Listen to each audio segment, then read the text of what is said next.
రవి ప్రకాష్ సిలికానాంధ్ర ఆసుపత్రి Kuchipudi super speciality వైద్య సేవలు పూర్తిగా ఉచితం. నమస్తే, వెల్కమ్ టు ఆర్టీవీ. నేను సచిన్. ఆంధ్రప్రదేశ్ ఎన్నికలకు సరిగ్గా ఒక నెల రోజులు మాత్రమే మిగిలింది. అవును, నెల రోజులు మాత్రమే మిగిలింది. ఈ నేపథ్యంలో కొన్ని సంచలనమైన విషయాలు వెలుగులోకి వస్తున్న పరిస్థితి, ముఖ్యంగా సంచలనమైన వ్యాఖ్యలు చేస్తున్నారు కొంతమంది. ఈ నేపథ్యంలో ఏం జరగబోతోంది ఆంధ్రప్రదేశ్ ఎన్నికలకు సంబంధించి, ఎవరి వ్యూహాలేంటి, ఎవరి ప్రతి వ్యూహాలేంటి, ముఖ్యంగా కొన్ని కమెంట్స్కి సంబంధించి ఏం జరుగుతుంది, పీకే లాంటి వాళ్ళు ఇక్కడ వ్యాఖ్యానిస్తున్న నేపథ్యంలో అక్కడ ఎటువంటి సినారియో ఉంది, అటువంటి సినారియో ఉందా, ఇవన్నీ కూడా మాట్లాడుకునే ప్రయత్నం చేద్దాం. మనతో పాటు ఉన్నారు ప్రముఖ విశ్లేషకులు ప్రొఫెసర్ నాగేశ్వర్ గారు. నమస్తే అండి. నాగేశ్వర్ గారు, నా ఫస్ట్ క్వశ్చన్, పీకే ప్రశాంత్ కిషోర్ కొద్ది రోజుల క్రితం ఆయన ఒక సంచలన వ్యాఖ్యలు చేశారు జగన్మోహన్ రెడ్డిని ఉద్దేశించి. ముఖ్యంగా హీఈస్ ప్రొవైడరే కానీ ఆస్పిరేషన్స్ని ఎక్కడ పట్టించుకోవట్లేదు, రెండూ ఉండాలి, అలా ఉన్నప్పుడు అవుతుందంటూ కూడా ఒక రాజులా బిహేవ్ చేస్తున్నాడు, జగన్ ఓడిపోవడం ఖాయం అంటున్న సందర్భం వచ్చేలా ఆయన వ్యాఖ్యానించిన పరిస్థితి, మీరేమంటారు? ఆయన ఇవాళ కొత్తగా వ్యాఖ్యానించలేదు, అంతకు ముందు కూడా ఆయన ఇదే వ్యాఖ్య చేశాడు. అయితే తానే చెప్తున్నాడు, నేనేమి సర్వే చేయలేదు, నేను ఆంధ్రప్రదేశ్లో రాజకీయ పరిస్థితులు పరిశీలించడం లేదు, నాకు క్షేత్రస్థాయిలో విషయాలు తెలియదు అని చెప్తూ మళ్ళీ ఎన్నికల ఫలితాలని ఊహాగానం చేస్తున్నాడు. మొదలు టెక్నికల్గా ఎన్నికల ఫలితం పలానా వాళ్ళు గెలుస్తారు, పలానా వారు ఓడుతారు అని ఏ విశ్లేషకుడు చెప్పకూడదనేది నా ప్రిన్సిపల్ స్టాండ్. అందుకే నేను ఎప్పుడు కూడా ఇన్ని సీట్లు వస్తాయి, ఇన్ని గెలుస్తారని అనలే. ఇలాంటి వాళ్ళు హెడ్లైన్లు పెట్టుకుంటారు, తమ్ముళ్ళ కొరకు అబద్ధపు బోగస్ హెడ్లైన్లు పెడతారు, బల్ల గుద్ది చెప్తున్నా పలానా వాడే గెలుస్తున్నాడు అని నేను ఎక్కడ అనలే. అందువల్ల అలా కేవలం వ్యూస్ కొరకు ఛానళ్ళు ఇలాంటి పనులు చేస్తూ ఉంటాయి. కానీ నేను మాత్రం ఎప్పుడు పలానా వాళ్ళు గెలుస్తారు, పలానా వాళ్ళు ఓడుతారు అని కంక్లూజివ్గా చెప్పను. ఎందుకు చెప్పను అంటే, that's not our duty to influence people. Our duty is to interpret the news. అంటే వార్తల్ని, ట్రెండ్స్ను విశ్లేషించి ప్రజలకు చెప్పడమే మన పని. కానీ మనం ప్రజలకు ఎటువైపు ఓటు వేయాలి అని ప్రభావితం చేయకూడదు. అందువల్ల అయితే విశ్లేషణ ప్రభావితం చేయదా, అది విశ్లేషణ ఎవరికి ఎలా అర్థమైతే అలా అర్థం చేసుకుంటారు, అది తప్పదు. ఎందుకంటే మరి ఎన్నికలు ఉన్నాయి కదా అని 2 నెలలు నేను రాజకీయాలు విశ్లేషించకుండా నేను ఉండలేను, రాజకీయాలను కవర్ చేయకుండా మీడియా ఉండలేదు. అందువల్ల legitimate right of a journalist ఏంటంటే, రాజకీయాలను పరిశీలిస్తూ రాజకీయాల్లో వస్తున్న మార్పుల్ని ప్రజల ముందుంచుతూ పరిణామాలని విశ్లేషించడం వరకే జర్నలిస్ట్ అయినా విశ్లేషకుడైనా పని. లేదు వ్యూహకర్త ప్రశాంత్ కిషోర్ పలానా పార్టీకి ఉన్నాడు అనుకోండి, is right to tell. Sunil Kanugolu Congress గెలుస్తుంది అని అన్నాడు అనుకోండి, మనం తప్పు పట్టలేము. ఎందుకంటే ఆయన కాంగ్రెస్ పార్టీ వ్యూహకర్త కనుక అలాగే మాట్లాడతాడు. ప్రశాంత్ కిషోర్ ఏమో నేను ఇప్పుడు ఎవరికీ పనిచేయడం లేదంటాడు, నా క్షేత్రస్థాయిలో తెలియదంటాడు, నేనేం సర్వేలు చేయలేదంటాడు, నాకు అసలు సమాచారమే లేదంటాడు. కానీ నా గట్ ఫీలింగ్ జగన్మోహన్ రెడ్డి చిత్తుగా ఓడిపోతాడు అంటాడు. అంటే అని ఆ గట్ ఫీలింగ్ ఉండడం తప్పని నేను అన్నాను. కానీ ఆ గట్ ఫీలింగ్ను ప్రజల ముందు పెట్టడం ద్వారా ప్రశాంత్ కిషోర్కు ఒక ప్రత్యేకమైన స్థానం ఉంది భారత రాజకీయాల్లో. అనేక మంది రాజకీయ నాయకుల్ని ఇంక్లూడింగ్ జగన్మోహన్ రెడ్డిని గెలిపించినటువంటి చరిత్ర ప్రశాంత్ కిషోర్కు. అలాంటి చరిత్ర కలిగి సమాజంలో ఒక ఇన్ఫ్లుయెన్సర్గా, ఒక బలమైన ఇన్ఫ్లుయెన్సర్గా ఉన్న ప్రశాంత్ కిషోర్ ఒక ఎన్నికల ఫలితాన్ని ముందే చెప్పడం ద్వారా స్వింగ్ ఓటును ప్రభావితం చేస్తాడు. దీన్నే బ్యాండ్ వ్యాగన్ ఎఫెక్ట్ అంటారు. అంటే ఒక రాజకీయ పార్టీకి వ్యతిరేకంగా మరో రాజకీయ పార్టీకి అనుకూలంగా ఓట్లను ప్రభావితం చేసేటువంటి పని అది. ఆయన మరి ఇంటెన్షనల్గా చేశాడా, ఆయన ఏ కారణంతో చేశాడు నాకు అనవసరం, కానీ అది it is not advisable on part of any viewer, any commentator. So ఇక ఆయన చంద్రబాబు నాయుడు కలిశాడు ఇటీవల. చంద్రబాబు నాయుడు కలిసిన తర్వాత గంటల పాటు మేము రాజకీయాలు చర్చించుకున్నామన్నాడు. చంద్రబాబు నాయుడు కలవక్క ముందు జగన్మోహన్ రెడ్డి చిత్తుగా ఓడిపోతారని ఎక్కడ అనలే. చంద్రబాబు నాయుడు కలిసినప్పటి నుంచి ఇది 2వసారి అనడం. సో చంద్రబాబు నాయుడు కలవడానికి, చంద్రబాబు నాయుడును ప్రశాంత్ కిషోర్ కలవడానికి, జగన్మోహన్ రెడ్డి చిత్తుగా ఓడిపోతాడని పదే చెప్పడానికి లింకు ఉందో లేదో నాకు తెలియదు. కానీ అది చూసినప్పుడు అనుమానం అయితే రాకుండా పోదు. చంద్రబాబు నాయుడు కలిశాడు, తర్వాత జగన్ ఓడిపోతాడని పదే చెప్తున్నాడు. అందువల్ల అందువల్ల Prashant Kishor credibility seriously stake. ఎందుకంటే ఆయన ఐపాక్తో సంబంధం లేదంటున్నాడు. ఒకవేళ సంబంధము లేకపోయినా ఐపాక్ డేటా ఆయనకు వెళ్ళడానికి అవకాశం లేదు. కారణం ఐపాక్ జగన్మోహన్ రెడ్డి క్లయింట్ ఐపాక్. మరి ప్రశాంత్ కిషోర్ ఏ బేసిస్ మీద చెప్తున్నాడు? ఇదే ప్రశాంత్ కిషోర్ ఒరిస్సా ఫలితాల గురించి అడిగారు. అడిగితే దానిపైన నాకు తెలియదు, నేను ఒరిస్సాలో ఎవరితో పని చేయలేదు, అందువల్ల నేను చెప్పలేను అని ఆయన చెప్పాడు. ఆంధ్రప్రదేశ్లో నేను జగన్మోహన్ రెడ్డితో పనిచేశాను కనుక నా క్షేత్రస్థాయిలో కొన్ని విషయాలు తెలుసు కనుక చెప్తున్నాను. మీరు తెలంగాణ గురించి కూడా చెప్పాడు. తెలంగాణలో బీజేపీ నెంబర్ 1 ఆర్ నెంబర్ 2 పొజిషన్లో ఉంటుంది అన్నాడు. మరి తెలంగాణలో ప్రశాంత్ కిషోర్ ఎవరితో పనిచేశాడా? ఎవరితో చేయలే. అంటే ఎవరితో పనిచేయని తెలంగాణ గురించి చెప్పాడు, కానీ ఎవరితో పని చేయని ఒరిస్సా గురించి చెప్పనన్నాడు. అక్కడ గతంలో ఒకరితో పనిచేశాడు ఆంధ్రప్రదేశ్ నుంచి నాకు తెలుసు అంటున్నాడు. సో ఇది ఇన్కన్సిస్టెన్సీ కాదా? నీకు తెలిస్తే నువ్వు పనిచేసినా చేయకపోయినా ఒక రాజకీయ విశ్లేషకుడు. నేనేం పంజాబ్లో పోయి ఏ వ్యూహకర్తలతో పనిచేయలే, నేను బెంగాల్లో ఉత్తరప్రదేశ్లో నేనేం వెళ్ళి పర్యటించలే. కానీ అక్కడి నుంచి వస్తున్న సమాచార ఇన్పుట్స్ను ఆధారంగా చేసుకుని కొంత మనం విశ్లేషణ చేస్తాం. దట్ డజంట్ మీన్ మన యూపీకి వెళ్ళామని. అది ప్రశాంత్ కిషోర్ ఏమో ఒరిస్సా విషయంలోనేమో ఎస్టిమేషన్ చెప్పాడు, ఎందుకంటే తాను అక్కడికి వెళ్ళలేదంటాడు. ఆంధ్రప్రదేశ్లో తనకు తెలియదు కానీ చెప్తా అంటాడు.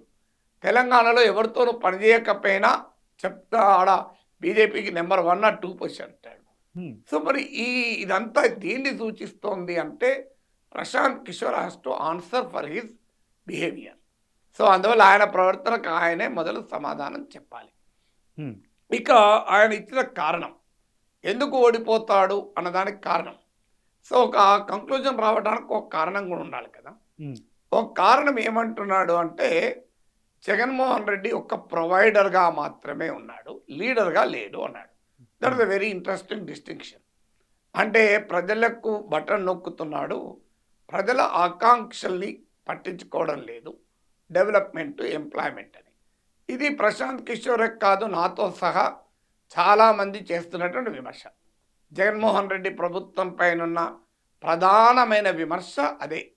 అంటే సంక్షేమం పైనే ఓవర్ ఎంఫసిస్ చేసి డెవలప్మెంట్ పైన ఆ స్థాయిలో ఆసక్తి చూపలేదు అని. దాని ప్రభావం కూడా మనకు ఎన్నికల్లో కనబడుతుంది. ఎందుకంటే గ్రాడ్యుయేట్ కాన్స్టిట్యున్సీస్ ఎన్నికల్లో మిడిల్ క్లాసు ఎడ్యుకేటెడ్ ఓటేసే దాంట్లో ఇంక్లూడింగ్ రాయలసీమతో సహా అన్ని సీట్లలో జగన్మోహన్ రెడ్డి ఓడిపోయాడు, చంద్రబాబు టీడీపీ గెలిచింది. So that is also an indication. అనేక సర్వేలు కూడా చెప్తున్న అంశమే, ఇదేమి ఒక్క ప్రశాంత్ కిషోర్ చెప్పింది కాదు. కానీ ఆ ఒక్క కారణం రీత్యానే ఓడిపోతాడు అని ఆయన కంక్లూజన్కి వస్తున్నాడు. ఆయన మొత్తం నేను ఇంటర్వ్యూ చూశాను, 56 నిమిషాల ఇంటర్వ్యూ, పీటీఐ ఎడిటర్లకు ఇచ్చిన ఇంటర్వ్యూలో. ఎక్కడ ఆయన ప్రధానమైనటువంటి బేసిస్ ఏంటి తన ఆర్గ్యుమెంట్కు అంటే ఒకటే ఒక్క ఆర్గ్యుమెంట్ కేసు చెప్తున్నాడు. కానీ మరి ప్రొవైడర్ అంటున్నాడు కదా, మరి చంద్రబాబు నాయుడు ఏం ప్రామిస్ చేస్తున్నాడు? చంద్రబాబు నాయుడు కూడా నేను ఇంకెక్కువ ప్రొవైడ్ చేస్తా అంటాడు. 3,000 రూపాయలు జగన్మోహన్ రెడ్డి ఇస్తే నేను 4,000 ఇస్తా అంటున్నాడు. వాలంటీర్లకు జగన్మోహన్ రెడ్డి 5,000 జీతం ఇస్తే నేను 10,000 జీతం ఇస్తా అంటున్నాడు. మీరు జగన్మోహన్ రెడ్డి కల్తీ మద్యం ఎక్కువ రేటుకి ఇస్తున్నాడు, నేను నాణ్యమైన మద్యం తక్కువ రేటుకి ఇస్తా అంటున్నాడు. ఈ మళ్ళీ చంద్రబాబు నాయుడు కూడా ప్రొవైడరే. సో ఇంకా నేను మించిన ప్రొవైడర్ అంటున్నాడు. మరి జగన్మోహన్ రెడ్డి ప్రొవైడర్గా అయితే ఓడిపోతే చంద్రబాబు నాయుడు ప్రొవైడర్గా అయితే ఎలా గెలుస్తాడు? దానికి కూడా ఆన్సర్ చెప్పాలి. అంటే చంద్రబాబు నాయుడు నేను సంపద సృష్టించి పంచుతా అంటున్నాడు. సంపద సృష్టించి పంచుతా అన్న దాన్ని on the face of it Prashant Kishor తీసుకొని ఈ అనాలిసిస్ వస్తున్నాడు. అందువల్ల ఆయన విశ్లేషణకు ఉన్నటువంటి విశ్వసనీయత ఇవాళ ఇతర వైఎస్ఆర్ కాంగ్రెస్ లాంటి వాళ్ళు క్వశ్చన్ చేయడానికి ఇది కారణమైంది. నాగేశ్వర్ గారు, తెలుగుదేశం పార్టీ నుంచి కావచ్చు, అయితే ముఖ్యంగా జనసేన నుంచి వలసలు వైసీపీలోకి ఎక్కువ వెళ్తున్న పరిస్థితి, వెలుగుతున్న నేపథ్యంలో కూడా పోతున్న మహేష్ లాంటి వాళ్ళు ఇది ఇంకో ప్రజారాజ్యం అవుతుంది, ఏడాదిలో ఖాళీ అయిపోతుంది అంటూ కూడా చెప్తున్న పరిస్థితి. జనసేన ఖాళీ అయిపోతుందా అంటే అటువంటి పరిస్థితి మనకు కనిపిస్తుంది ఇప్పుడు? ఇలాంటి మాటలు చాలా మంది మీద అన్నారు. వైసీపీ ఖాళీ అయిపోతుందని చెప్పి టీడీపీ అనలేదా? 23 మంది వైసీపీ ఎమ్మెల్యేలు టీడీపీలో చేరితే వైసీపీ ఖాళీ అయిపోతుంది, వైసీపీ పని అయిపోయింది అని చెప్పారు. ఏమైంది? వైసీపీ అధికారంలోకి వచ్చింది. ఖాళీ అయిందా? హ్మ్. అందువల్ల రాజకీయ పార్టీలు ఎప్పుడు ఖాళీగా, ఇప్పుడు టీఆర్ఎస్ ఖాళీ అయిపోతుంది అని మాట్లాడుతున్నారు. రాజకీయ పార్టీలు అదృశ్యాలు అయిపోతాయా? ఏదన్నా ఒక ప్రజారాజ్యం అయింది అంటే ప్రజారాజ్య కాంటెక్స్ట్ వేరు. తీసుకెళ్లి కాంగ్రెస్ పార్టీలో విలీనం చేస్తే అదృశ్యం కాకపోతే ఏమవుతుంది? కానీ జనసేనను విలీనం చేయలే కదా. జనసేనలో టికెట్లు రాని వాళ్ళు ఆటోమేటిక్గా పార్టీని తిట్టుకుంటూ బయటకు వస్తారు. ఇది జనసేనకు తిట్టిన వాళ్ళు ఉన్నారా? వైసీపీకి టికెట్ రాని వాళ్ళు తిట్టలేదా? మీరు వైసీపీకి టికెట్ రాని ఎంపీలు, ఎమ్మెల్యేలు ఎంతమంది తిట్టారు? కోటమిరెడ్డి శ్రీధర్ రెడ్డి, ఆనం రామనారాయణ రెడ్డి, ఉండవల్లి శ్రీదేవి, వీళ్ళంతా వైసీపీ తిట్టకుండా వెళ్ళినరా? మెచ్చుకుంటూ వెళ్ళినరా? చాలా గొప్ప పార్టీ ఇది అని చెప్పి వెళ్ళినరా? సో ఏ పార్టీలోనైనా జరిగే పరిణామం ఇది. అందువల్ల ఇదేదో జనసేనకు మాత్రమే పరిమితమైన పరిణామం అనుకుంటే పొరపాటు. అయితే జనసేన బలహీనత ఏంటి అనేది చర్చించుకోవాలి తప్ప జనసేన నుంచి వెళ్ళిపోతున్నారు ఏదో పెద్ద పొలో అనుకుంటూ వెళ్ళిపోయినట్లు.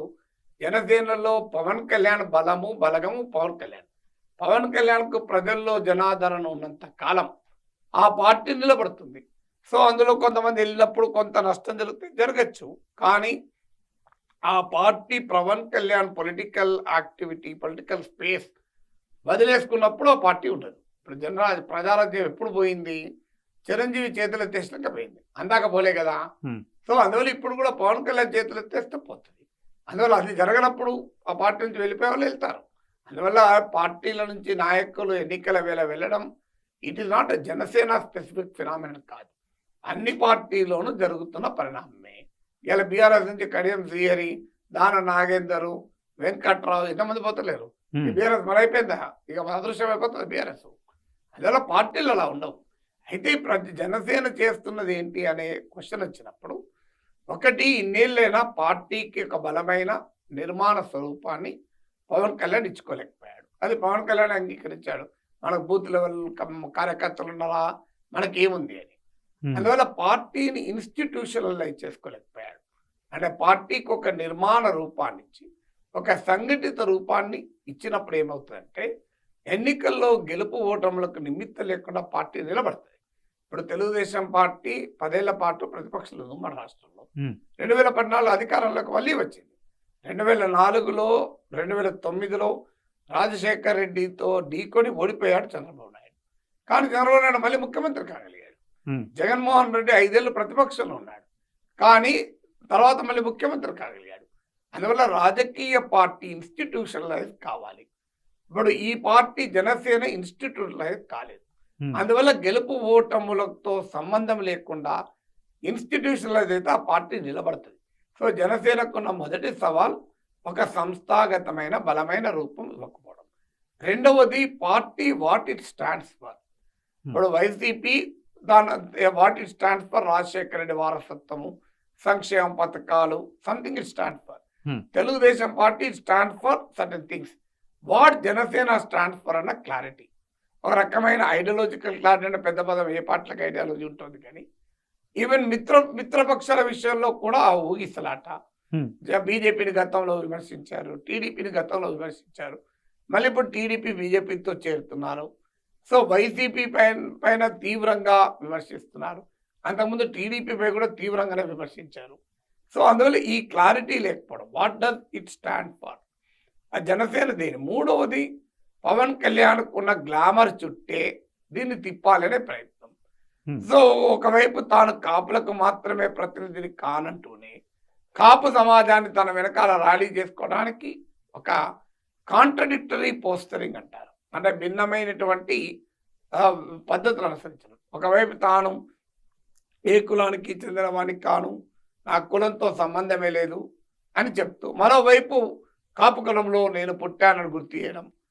ఇలాంటి కాంట్రడిక్టరీ పోస్టరింగ్ అంటే చేస్తే నీవు బేసికల్గా సోషల్ ఇంజనీరింగ్ చేయి, లేకపోతే దానికి అతీతంగా ప్రజలను ఐక్యం చేస్తాను, అది కాకుండా ఈ వేవరింగ్ ఏదైతుందో అది సమస్య. తర్వాత ఇవాళ జనసేన అభ్యర్థులు ఎవరు అంటే ఇంక్రీజింగ్లీ తెలుగుదేశం పార్టీలో టికెట్ రాని వాళ్ళు జనసేనలో అభ్యర్థులుగా తేలుతున్నారు. So including Pawan Kalyan represent చేసిన భీమవరంతో సహా. అంటే తాను పోటీ చేసిన సీట్లో కూడా జన సైనికుడు దొరకలేదా? సో ఒకటి పొత్తులో సీట్లు ఆశించిన స్థాయిలో జన సైనికులు ఆశించిన స్థాయిలో రాలేదన్న భావన ఆల్రెడీ ఉంది. మళ్ళీ ఇప్పుడు తాజాగా ఇప్పుడు ఒక భీమవరంలో ఒక ఆంజనేయులు, లేదా అవనిగడ్డలో ఒక మండలి బుద్ధప్రసాద్, వీళ్ళంతా వాస్తవంగా అక్కడ టీడీపీ పోటీ చేస్తే టీడీపీ అభ్యర్థులు కావాల్సిన వాళ్ళు టీడీపీ పొత్తులో భాగంగా అది జనసేనకు వస్తే మళ్ళీ వాళ్ళే జనసేన అభ్యర్థులు అయిపోయారు. అంటే జనసేన అభ్యర్థులుగా టీడీపీ నేతలు వస్తున్నారు. జనసేనకు ఉన్నాయే 21 సీట్లు, ఆ 2 ఎంపీలు, అందులో కూడా మళ్ళీ టీడీపీ నేతలే కనబడితే అసలు జనసేన ఒరిజినల్ లీడర్లు లేరా? ఒరిజినల్ లీడర్షిప్ తయారు చేసుకోవడం మరి ఎందుకు పవన్ కళ్యాణ్ చేయడం లేదు? ఇలాంటి ప్రశ్నలు ఉత్పన్నమవుతున్నాయి. అందువల్ల జనసేన ఏదో ఖాళీ అవుతుంది అనేది ఆర్గ్యుమెంట్ రాంగ్. బట్ ఈ క్వశ్చన్స్ మొత్తం తప్పనిసరిగా జనసేన పైన ఉన్నాయి. రైట్. ఇందాక మీరు ఒక మాట అంటూ తెలుగుదేశం పార్టీ నుంచి వచ్చిన వాళ్ళు, లేకపోతే వైసీపీ నుంచి వచ్చిన వాళ్ళు ఇటు అభ్యర్థులుగా నిల్చోబెడుతోంది జనసేన. తనతో పాటు ఉన్న వాళ్ళని కూడా నిల్చోబెట్టుకోలేని పరిస్థితుల్లో గెలవలేని సీట్లలో మాత్రమే తీసుకొని లేకపోతే ఇచ్చి అక్కడ జనసేనను బలహీనపరిచే ప్రయత్నం చేస్తున్నారు. పవన్ కళ్యాణ్ ఆ విధంగా బలహీనంగా ఉన్నాడు, అందుకే పార్టీని వీడుతున్నాం అంటూ కూడా చెప్తున్న పరిస్థితి. జనసేనకు ఓడిపోయే సీట్లు ఇస్తే టీడీపీకి లాభమా? జనసేన ఓడిపోతే నాకు అర్థం కాని లాజిక్. అంటే జనసేన ఓడిపోతే టీడీపీకి లాభమా? ఎందుకు ఇస్తే టీడీపీ ఎందుకు ఇస్తే జనసేన ఎందుకు తీసుకుంటుంది? అంటే జనసేన అనే పార్టీకి పవన్ కళ్యాణ్ కన్నా ఎక్కువ మనకి ఇంట్రెస్ట్ ఉంది జనసేన గెలవాలని. ఓకే, జనసేన ఓడిపోయే సీట్లు ఎందుకు తీసుకుంటుంది? ఓకే, ఇచ్చింది అనుకుందాం టీడీపీ. మరి టీడీపీ ఆ సీట్లు ఓడిపోవాలని కోరుకుంటుందా? జనసేన ఓడిపోతే టీడీపీకి నష్టం కదా, లాభం ఏమన్నా టీడీపీకి? సో ఎందుకు ఒక 2 పార్టీలు కలిసి గెలవాలనే కోరుకుంటాయి తప్ప మనం మాట్లాడతాం, విమర్శిస్తాం. ఏ సీట్లలో జనసేన గెలుస్తుంది, ఏ సీట్లో ఓడుతుంది మీకు తెలుసా, నాకు తెలుసా? మనకేవరక గతంలో జనసేన ఒక్క సీటు గెలిచింది, ఆ ఒక్కటి మినహా మిగతా చోట్ల గెలుతా ఓడుతా ఎవరిని తెలుసండి? అది అల్టిమేట్గా ప్రజలు నిర్ణయించాలి కదా. ఎందుకంటే గతంలో కనీసం పొలిటికల్ హిస్టరీ ఉందనుకుంటే కొంత గెస్ చేయొచ్చు. ఇది మొదటి నుంచి తెలుగుదేశం సీటు, ఇది మొదటి నుంచి వైసీపీ సీటు, ఇది మొదటి నుంచి యాంటీ టీడీపీ సీటు, ఇట్లా లెక్కలేయచ్చు. కానీ జనసేన హిస్టరీ ఇది రీసెంట్ హిస్టరీ. ఇది 2వ ఎన్నికే పోటీ చేసేది. వాళ్ళు 2014లో అసలు పోటీ చేయలేదు, వాళ్ళు పోటీ చేసేది 2019లో. సో ఇప్పుడు ఏ ప్రాతిపదిక మీద జనసేన గెలిచే సీట్లు ఓడే సీట్లను కౌంటింగ్ చేస్తే నాకు అర్థం కాని అంశం. అందువల్ల పార్టీ నుంచి వెళ్ళిపోయేవారు సహజంగా చేసేటువంటి విమర్శలు తప్ప దాంట్లో బేసిస్ ఉందని అనుకోను. సార్, అడిగిన దిస్ క్వశ్చన్, జనసేనకు రీసెంట్గా మెగాస్టార్ చిరంజీవి 5 కోట్ల విరాళం ఇచ్చారు విశ్వంబర షూటింగ్ టైంలోనే. ఇప్పుడు జరుగుతున్న ప్రచారం ఏంటంటే ఇక్కడ చిరంజీవి ప్రచారంలో పాల్గొంటారు, జనసేనకు వెళ్ళొచ్చు అనేది. ఒకవేళ అది జరిగితే కనుక జనసేనకు ఏ మేరకు లాభం జరిగే అవకాశం ఉంది? అది వైసీపీకి ఏమాత్రం డ్యామేజ్ జరిగే అవకాశం? అంటే ఇప్పుడు చిరంజీవి అభిమానులు వైసీపీ వెనకాల ఉన్నారా డ్యామేజ్ జరగడానికి వైసీపీకి? అంటే ఇప్పుడు చిరంజీవి అభిమానులందరూ జగన్మోహన్ రెడ్డి వెనకాల ఉంటే మీరు అన్నది పాజిబుల్. చిరంజీవి అటుపోతే నష్టపోతారు. అసలు చిరంజీవి అభిమానులు పవన్ కళ్యాణ్ అభిమానులు వేరా?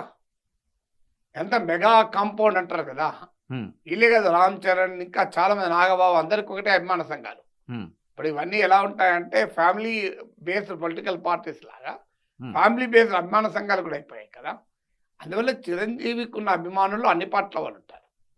సో చిరంజీవికి ఉన్న అభిమానుల్లో సినిమా అభిమానం ఉన్న వాళ్ళు అన్ని పార్టీలు ఉంటారు. ఇక చిరంజీవి అంటే రాజకీయ అభిమానం ఉన్న వాళ్ళు జగన్మోహన్ రెడ్డితో ఉండరు. చిరంజీవి పట్ల రాజకీయ అభిమానం ఉన్న వాళ్ళు జగన్మోహన్ రెడ్డితో ఉంటే అది నష్టం అని సమస్య. అందువల్ల చిరంజీవి రావడంతో పవన్ కళ్యాణ్కు అదనంగా లాభం జరుగుతుంది అనుకోను. ఉన్న ఓటు కన్సాలిడేట్ అయ్యటానికి అవకాశం ఉంటుంది.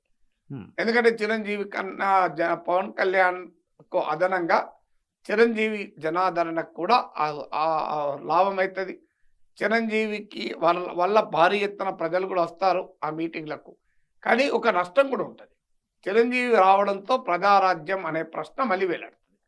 గతంలో పవన్ కళ్యాణ్ చెప్పాడు, ప్రజారాజ్యం అనుభవం మన ఇప్పటికీ వెంటాడుతోంది జనసేనను ఇబ్బంది పెడుతోంది అని. ఫెయిల్డ్ ఎక్స్పెరిమెంట్, ప్రజారాజ్య విఫల ప్రయోగం. సో ఆటోమేటిక్గా చిరంజీవి కనుక జనసేనలో చేరి ఆయన జనసేన నాయకుడిగా రూపాంతరం చెందితే వైసీపీ వాళ్ళు ఊరుకుంటారా? ప్రజారాజ్యాన్ని తీసుకుపోయి కాంగ్రెస్లో కలిపారు, ఇప్పుడు జనసేన తీసుకెళ్లి టీడీపీలో కలుపుతారా అని మొదలు పెడతారు. అందువల్ల ఇప్పటిదాకా పవన్ కళ్యాణ్కు లేని కొత్త ప్రశ్న, కొత్త సమస్య ఎదురవుతుంది. నా పార్టీ ఉనికి ఉంటుంది, నా పార్టీని మూసేయ్యా, నా పార్టీని క్లోజ్ చేయా అని చెప్పుకోవాల్సి వస్తుంది ఇప్పుడు. అందువల్ల చిరంజీవి వల్ల లాభము ఎంత ఉందో ఆ రకమైన ప్రశ్నలు వస్తాయి. అందువల్ల చిరంజీవి జనసేనలో చేరక ఒక పవన్ కళ్యాణ్కు జనరల్గా ప్రచారం చేస్తే దాని ప్రభావం ఏమి ఉండదు. ఒక పవన్ కళ్యాణ్ సీటుకే ఉంటుంది. ఆయన ఇంకా మనకు తెలియదు చిరంజీవి జనసేనలో చేరతాడా, చేరకుండా కూటమికి మద్దతు ఇస్తాడా, అసలు కూటమికి ఇవ్వడా, ఒక జనసేనకి ఇస్తాడా, అసలు ఒక జనసేనకు కూడా ఇవ్వడా, ఒక పవన్ కళ్యాణ్కి ఇస్తాడా, అసలు ఎవరికి ఇవ్వడా, 5 కోట్ల విరాళానికి పరిమితం అవుతాడా, ఇంకేవి ఇప్పుడు మనకు తెలియదు అని హైపాథెటికల్. బట్ చిరంజీవి గనక పవన్ కళ్యాణ్కే ప్రచారం చేసి ఒక అన్నగా అది తప్పని అనలేము. తమ్ముడు గెలుపుకు సహకరిస్తాడు, అది అన్నదమ్ముల అనుబంధం. ప్రజలు నిర్ణయించుకుంటారు రాజకీయంగా ఎలా ఆలోచించాలని. ఇక ఆయన జనసేనకు మాత్రమే ప్రచారం చేస్తే ఇది ఎండార్సింగ్ జనసేన. అప్పుడు కూటమికి ప్రచారం చేస్తే ఆయన గతంలో జగన్మోహన్ రెడ్డి విధానాలను సమర్థించిన చరిత్ర కూడా ఉంది. మీకు చిరంజీవి 3 రాజధానులను కూడా సమర్థించాడు. సో పవన్ కళ్యాణ్ ఏమో అమరావతిని సమర్థిస్తే చిరంజీవి 3 రాజధానులను సమర్థిస్తూ స్టేట్మెంట్ కూడా ఇచ్చారు. సో అందువల్ల దానికి అన్నిటి కూడా ఎక్స్ప్లెనేషన్ ఇచ్చుకోవాల్సి ఉంటుంది కదా. సో ఇప్పుడు కూడా రాజకీయాల్లో లేనంత కాలం అందరు వాడు, రాజకీయాల్లో ఆయన వచ్చాక మెగాస్టార్ కూడా కొందరు వాడే. సో అందరు వాడు ఉండలేం కదా. ఇప్పుడు నాగేశ్వర రాజకీయ విశ్లేషణ చేస్తున్నాడు, నేను అందరు వాడు కాగలనా, అసాధ్యం. నా విశ్లేషణ బట్టి ఒకరు నన్ను ఇటు అంటారు, ఒకరు అటు అంటారు, ఎటు కాకపోయినా. సో ఎందుకంటారంటే మనం ఒక స్టాండ్ తీసుకుంటాం కదా, రాజకీయ విశ్లేషణలో ఒక స్టాండ్ తీసుకొని అన్నప్పుడు ఆ స్టాండ్ను అంగీకరించే వాళ్ళు ఉంటారు, వ్యతిరేకించే వాళ్ళు ఉంటారు. వ్యతిరేకించే వాళ్ళు సహజంగా మన పైన వరాళ్ళు ఇస్తారు. ఒక విశ్లేషకునికే తప్పకపోతే ఇది రాజకీయ నాయకుడు తప్పుతుందా? సో చిరంజీవి రాజకీయాలు దూరంగా ఉన్నాడు కనుక ఆయన ప్రజారాజ్య ఫెయిల్యూర్ నుంచి ఎవరు అడుగుతలేరు. చిరంజీవి ప్రజారాజ్యాన్ని కాంగ్రెస్లో కలిపినప్పుడు ఆ ప్రక్రియకు పవన్ కళ్యాణ్ దూరంగా ఉన్నాడు, ఎక్కడా సమర్థించలేదు. అందువల్ల పవన్ కళ్యాణ్కు ఆ ప్రశ్న ఎదురు కావడం లేదు. So it is a question to Chiranjeevi. ఒకసారి ఇద్దరు కలిసినప్పుడు పవన్ కళ్యాణ్ కూడా ఆన్సర్ చేసుకోవాల్సి వస్తుంది కదా, ఎందుకంటే ఆయన కూడా ఒకప్పుడు యువరాజ్య నాయకుడే కదా.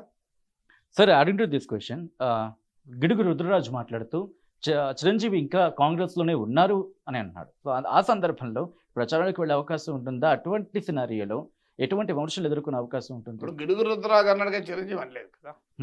చిరంజీవి అన్నప్పుడు ఆలోచించాలి. ఇప్పుడు గిడుగు రుద్రరాజు కాంగ్రెస్లో ఉన్నారన్నాడు, మధ్యలో వైసీపీ రాజ్యసభ పంపిస్తే చిరంజీవి అని వార్తలు వచ్చాయి. బీజేపీ వాళ్ళు ఆకర్షించడానికి ప్రయత్నం చేస్తూ అల్లూరు సీతారామరాజు శ్రద్ధ జయంతప్పుడు మోడీ పక్కన కూర్చుండబెట్టారు. కేంద్ర ప్రభుత్వం ఈ మధ్య విభూషణ్ ఇచ్చి గౌరవించింది. సో అందువల్ల చిరంజీవి అందరికీ కావాల్సిన వాడే కదా. సో అందరూ కావాల్సిన వాళ్ళు అందరూ అడుగుతారు, కానీ చిరంజీవి ఎటు ఉండాలో ఆయన నిర్ణయించుకుంటాడు. ఆయన ఎటువైపు ఉండాలన్నది ఆయన చాయిస్ కదా. సో గిడుగు రుద్రరాజు కాంగ్రెస్లో ఉన్నాడు అని అంటే కాంగ్రెస్ మరి చిరంజీవి చెప్పాలి, నేను అవును నిజమే కాంగ్రెస్లో ఉన్నాను అని. కాంగ్రెస్ పార్టీకి అయితే 5 రూపాయలు విరాళం ఇచ్చినట్టు ఎక్కడా వార్త రాలే. 5 కోట్లు జనసేనకి ఇచ్చాడు విరాళం తప్ప. మరి ఇంతవరకు కాంగ్రెస్ మీటింగ్లలో ఎక్కడా పాల్గొనలే. ఈ మధ్య కాలంలో కాంగ్రెస్ పార్టీ అభ్యర్థులకు ప్రచారం చేస్తాను ఎక్కడా చెప్పలే. కాంగ్రెస్ కొత్త అధ్యక్షులు వచ్చిన సందర్భంలో ఆమెను కనీసం ట్విట్టర్ ద్వారా కూడా పలకరించలే. ఇక మరి కాంగ్రెస్లో ఆయన ఎట్లా ఉన్నట్లు అనుకుంటే ఎట్లా? చంద్రబాబు నాయుడు వాలంటీర్లకు తాము అధికారంలోకి వస్తే 10,000 రూపాయలు ప్రకటిస్తామన్నారు. ఇదే వాలంటీర్ల వ్యవస్థమే తెలుగుదేశం పార్టీ గతంలో ఎన్నో విమర్శలు చేసిన సందర్భం. ఇటువంటి నేపథ్యంలో 10,000 రూపాయల పెంపు అనే అంశం వాలంటీర్లకు సంబంధించి ఇది టీడీపీ కలిసి వస్తుంది అనుకోవాలంటే? మీకు 2009లో టీడీపీ ఒక ప్రామిస్ చేసింది, నేను 2,000 రూపాయలు ప్రతి ఒక్కరు అకౌంట్లో ఇస్తామని. రాజశేఖర రెడ్డి నేను ఏ ప్రామిస్ చేయను, కొత్తగా నేను గతంలో చేస్తున్న పథకాలే కంటిన్యూ చేస్తాను అన్నాడు. ఒక 2 చిన్న మార్పులు అన్నాడు, ఒక 7 గంటల విద్యుత్ 9 గంటలు అన్నాడు. అంటే ఉన్న పథకాలను అమలు చేస్తానని రాజశేఖర రెడ్డి అంటే నేను మనిషికి ప్రతి అకౌంట్లో 2,000 రూపాయలు, ఆ రోజుల్లో 2,000 అంటే 15 ఏళ్ల క్రితం వేస్తానంటే ప్రజలు ఓట్లేసారా? అధికారం ఇయ్యలే కదా. నిన్న కాక మొన్న పసుపు కుంకుమ 2018 ఎన్నికలకు ముందు 10,000 రూపాయలు అకౌంట్లో వేశారు. అసలు ఆడబిడ్డలు ఎందుకుంటారు పోలింగ్ బూత్లో అంత రేటుగా? నాకు ఓటేస్తానికే కదా అన్నారు, వేశారు జనం. పసుపు కుంకుమ 10,000 తీసుకున్నారు కానీ ఓటేలే. సో అందువల్ల రాజకీయాల్లో ఒక స్టేట్మెంట్ల వల్ల ప్రజలు ఓట్లు వేస్తారనుకున్న పొరపాటు. హ్మ్. దాని క్రెడిబిలిటీ ఏంటి అనే క్వశ్చన్ వస్తుంది. వాలంటీర్లు వ్యవస్థను మొదలు విమర్శించారు. వాలంటీర్ వ్యవస్థ తప్పన్నారు. వాలంటీర్ వ్యవస్థను వైసీపీ కార్యకర్తలు అన్నారు. హ్మ్. మరి వాళ్ళందరినీ మీరు ఇప్పుడు కొనసాగిస్తామంటున్నారు. పోనీ వాలంటీర్ వ్యవస్థను కొనసాగిస్తామని అంటలేరు. మిమ్మల్ని అందరినీ తీసేసి మేము కొత్త వాలంటీర్లను పెట్టుకుంటామని అంటే ఏ లాజికల్లీ కరెక్ట్ కావచ్చు.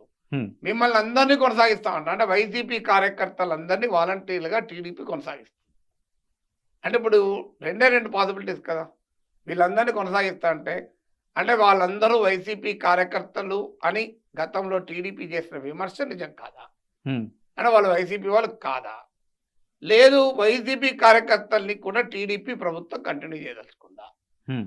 మరి ఏం చేయదలుచుకుందో క్లారిటీ చెప్పాలి కదా. తర్వాత వాలంటీర్ వ్యవస్థ వల్ల ప్రభుత్వ ఖజానాకు భారం అన్నారు. మరి ఇప్పుడు 5,000 10,000 చేస్తే ఇంకా భారం పెరుగుతుందో తగ్గుతుందా? వాలంటీర్లు అత్యాచారాలు చేస్తున్నారు, కిడ్నాపులు చేస్తున్నారు, అక్రమ మహిళల రవాణా చేస్తున్నారు, మట్టి మాఫియా అన్ని ఎన్ని చెప్పాలని అన్నారు కదా. మరి అలాంటి వాలంటీర్లు మీరు కొనసాగించడం ఎందుకు? ఇవన్నీ చేస్తున్నందుకు 5,000కు 10,000 ఇస్తారా? హ్మ్. అందువల్ల ఇలాంటి యూటర్న్లు సెల్ఫ్ గోల్ ఇవి. ఒక రకంగా అంటే జగన్మోహన్ రెడ్డి చేస్తే తప్పు వాలంటీర్ వ్యవస్థ, చంద్రబాబు నాయుడు చేస్తే రైట్ అవుతుందా? మీకు వాలంటీర్ వ్యవస్థ పైన స్టాండ్ ఏంటి? జగన్మోహన్ రెడ్డి ప్రభుత్వము చేస్తున్న దాన్ని ప్రశ్నిస్తూ జగన్మోహన్ రెడ్డి చేయంది నేను చేస్తానని చెప్పి ఓట్లాడుకోవాలి. కానీ చంద్రబాబు నాయుడు ప్రచారం, టీడీపీ ప్రచారం జగన్మోహన్ రెడ్డి చేసేదాన్ని నేను ఇంకెక్కువ చేస్తా, నాకు ఓటేయండి అని అడుగుతున్నాడు. మన ప్రజలు ఏమని అర్థం చేసుకుంటారు? ఇప్పుడు జగన్మోహన్ రెడ్డి మీకు 3,000 పెన్షన్ ఇస్తాను, నేను 4,000 ఇస్తా. జగన్మోహన్ రెడ్డి మీకు అమ్మ ఒడిలో ఒక్కరికే ఇస్తాను, నేను ఇద్దరికి ఇస్తా. జగన్మోహన్ రెడ్డి కల్తీ మద్యము ఖరీదైన రేటుకి ఇస్తున్నాడు, నేను చౌకగా నాణ్యమైన మద్యం ఇస్తా. జగన్మోహన్ రెడ్డి వాలంటీర్కి 5,000 ఇస్తున్నా, నేను 10,000 ఇస్తా. అంటే you want be revised and enlarge edition of Jaganmohan Reddy. Jaganmohan Reddy Amaravati కాదన్నాడు, నేను అమరావతి ఇస్తానని అంటే జనం black and white, Jaganmohan Reddy కావాలా చంద్రబాబు నాయుడు కావాలా తేల్చుకుంటారు. ఇప్పుడు నేను మోర్ జగన్మోహన్ రెడ్డి దెన్ జగన్మోహన్ రెడ్డి, ఇది ఎక్కడ రాజకీయం అండి? అంటే నేను జగన్మోహన్ రెడ్డి మించిన జగన్మోహన్ రెడ్డి అవుతాను అంటే ఎట్లా కలుస్తుంది? అది ప్రజలు యాక్సెప్ట్ చేస్తారా? ఇప్పటికీ బీజేపీ పైన ఫ్లిప్ ఫ్లాప్ చూసాం. అసలు బీజేపీ రాష్ట్రానికి అన్యాయం చేసింది. నరేంద్ర మోడీ చాలా చాలా ఇక ఆ మాటలు నేను అనకూడదు. ఆయన కుటుంబానికి ఏం చేయలేని వాడు దేశానికి ఏం చేస్తాడు?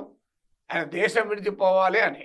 ఇప్పుడు ఆయన ఒక వ్యక్తి కాదు, ఆయన మహాశక్తి, ఆయన విశ్వగురు అంటివి. అసలు ఈ ఎక్స్ట్రీమ్ ఏంటండి? ఈ వాలంటీర్ వ్యవస్థ నుంచి మొదలుకొని బీజేపీ వరకు ఇదే తత్వంగా ఉంటే జనం ఎట్లా యాక్సెప్ట్ చేస్తారు? ఒక రకంగా సెల్ఫ్ గోల్ వాలంటీర్ వ్యవస్థ పైన మాట్లాడేది. బీ కాన్ఫిడెంట్, నీ క్లారిటీ ఉండనియండి, వాలంటీర్ వ్యవస్థ రైటా రాంగా, అప్పుడు ప్రజలు నిర్ణయం తీసుకుంటారు. అంటే జగన్మోహన్ రెడ్డి పాత్ కరెక్టే, కానీ ఆయన సగం దూరం నడిచారు, నీకు ఎక్కువ దూరం నడుస్తా అంటే ప్రజలు మరి నీ వైపు ఎట్లా అట్రాక్ట్ అవుతారు? సార్, కడపలో వైఎస్ షర్మిల అలాగే సునీత ఇద్దరు కూడా ప్రచారం చేస్తున్నారు. ప్రచారం చేస్తున్న భాగంగా మాకు ఓటేయండి, మమ్మల్ని గెలిపించండి అంటున్నారు. ఆ ప్రచారం ఏ మేరకు ఎఫెక్ట్ చూపించే అవకాశం ఉంది? ఎవరికి కలిసి వచ్చే అవకాశం ఉంది సార్ అక్కడ? అంటే ఇప్పుడు అక్కడ వివేక హత్య అనే అంశం పైనే ప్రజలు తీర్పు చెప్తారా? అదే అంశం పైనే ఆ ఎజెండా పైన వాళ్ళు ఎన్నికలకు పోతున్నారు. వాళ్ళు జగన్ను మాత్రమే విమర్శిస్తున్నారు. వాళ్ళు ఏ ఓటు తెచ్చుకుంటారు? ఇప్పుడు ఆంధ్రప్రదేశ్లో రాజకీయము సమాజము నిట్టనిలో చిలిపేది. వారు ఒక సెక్షన్ జగన్ వెనకాల, ఒక సెక్షన్ చంద్రబాబు నాయుడు వెనకాల. థర్డ్ ప్లేయర్గా షర్మిల ఎంటర్ అయింది. ఎంటర్ అయ్యి ఆమె కూడా నేను కూడా జగన్కు వ్యతిరేకం అంటున్నారు. ఇప్పుడు ఇటువైపు వాళ్ళంతా ఒకవైపు, అటువైపు వాళ్ళంతా ఒకవైపు అనుకుందాం. ఇటు ఏ టీం, అటు బి టీం. మీరు ఏ టీంతో ఫైట్ చేయాల్సిన వాళ్ళు అటు ఉంటారు, ఏ టీంతో కలిసి పనిచేయాలి ఇటు ఉంటారు. ఇప్పుడు షర్మిల అటువైపు వచ్చింది, జగన్ వ్యతిరేక టీం వైపు వచ్చింది. అప్పుడు ఏమవుతుంది? మీరు గెలిస్తే మీరు అవార్డు పంచుకోవాల్సిందే కదా. ఇప్పుడు ఆ ఓటు ఎవరు ఓటు పంచుకోవాలామె? She herself on her own chose to be against Jagan. అంటే జగన్ వ్యతిరేక శిబిరంలో ఆమె ఉండాలని నిర్ణయించుకుంది. జగన్ వ్యతిరేక శిబిరంలో ఆల్రెడీ చంద్రబాబు నాయుడు ఉన్నాడు, పవన్ కళ్యాణ్ ఉన్నాడు, బీజేపీ ఉంది. ఇప్పుడు అదే అంబ్రెల్లా కింద ఈమె కూడా, అదే అంబ్రెల్లా అంటే సేమ్ అంబ్రెల్లా కాకపోవచ్చు, ఆ సైడ్ ఈమె కూడా ఒక అంబ్రెల్లా పెట్టుకొని అదే షెల్టర్, అదే ప్లాట్ఫామ్ మీద ఉంది. So she will share naturally the vote against Jagan కదా. హ్మ్. ఓట్ ఫర్ జగన్ వచ్చేది షేర్ చేసుకోలేదు కదా. ఒకవేళ ఆమె జగన్ చంద్రబాబు నాయుడు ఇద్దరిని ప్రశ్నిస్తూ ఉంటే ఆమెకు ఒక సొంత పొలిటికల్ స్పేస్ వచ్చేది. సో ఆమె జగన్ వ్యతిరేక స్పేస్లో ఉండాలని నిర్ణయించుకుంది. జగన్ వ్యతిరేక స్పేస్లో ఆల్రెడీ కూటమి ఉంది. హ్మ్. సో ప్రజలు జగన్ ఓడించాలని కోరుకునే ఓట్లు షర్మిల అడుగుతుంది. జగన్ ఓడించాలని కోరుకునే వాళ్ళు షర్మిల కింద ఓటేస్తారు. షర్మిల ఓటేస్తే అది వేస్ట్ అవుతుంది అనుకోరా. అంటే వాళ్ళు షర్మిల ప్రచారం వల్ల టీడీపీ కన్నా లాభం జరగాలి, లేకపోతే టీడీపీకి లాభం జరిగి జగన్ పట్ల వ్యతిరేకత పెంచి చంద్రబాబు నాయుడుకు అనుకూలంగా ఉపయోగపడాలి. కానీ చంద్రబాబు నాయుడుకు అనుకూలంగా ఉంది అనుకున్నప్పుడు జగన్మోహన్ రెడ్డి పట్ల అసంతృప్తి ఉన్న ఓటర్ కూడా షర్మిలకేడు. ఎందుకంటే జగన్మోహన్ రెడ్డి పట్ల అసంతృప్తి ఉన్న ఓటర్ కూడా యాంటీ టీడీపీ ఓటర్ కదా. టీడీపీ ఓటర్ అయితే టీడీపీ వైపు ఉంటాడు. సో అందువల్ల షర్మిల స్ట్రాటజీ ఏ రకంగానూ ఆంధ్రప్రదేశ్ రాజకీయాలపైన మీరు చూడండి, ఎన్నికల్లో ఏ ప్రభావం ఉండదు. నేను వైఎస్ఆర్ తెలంగాణ పార్టీ గురించి ఇదే చెప్పాను. ఏం జరిగింది అదే జరిగింది. ఇప్పుడు కూడా చూడండి, there will not be any impact of Sharmila.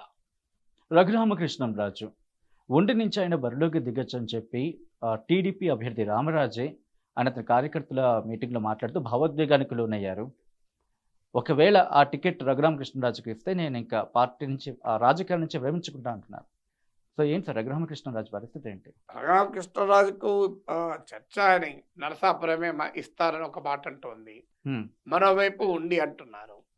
అది ఏమవుతుంది అంటే రఘురామకృష్ణరాజును జగన్ వ్యతిరేక రాజకీయ శిబిరము, వ్యతిరేక మీడియా, వ్యతిరేక social media anti Jagan super స్టార్గా మార్చేశారు. ఒకసారి యాంటీ జగన్ సూపర్ స్టార్గా మార్చిన తర్వాత ఇప్పుడు వాళ్ళనే మళ్ళీ ప్రశ్నిస్తుంది. అలాంటి సూపర్ స్టార్కు నువ్వు ఎందుకు టికెట్ ఇస్తలేవు?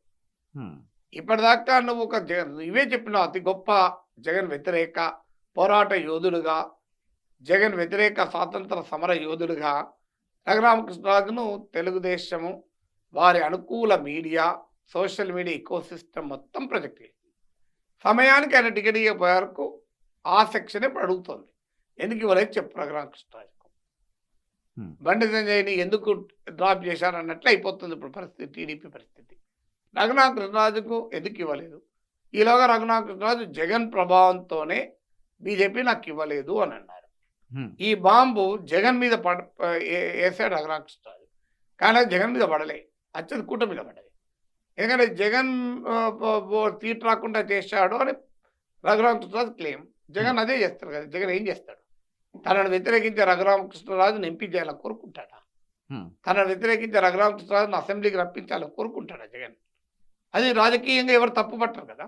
తనను వ్యతిరేకించే వాళ్ళు ఓడించాలని ఎవరైనా కోరుకుంటారు.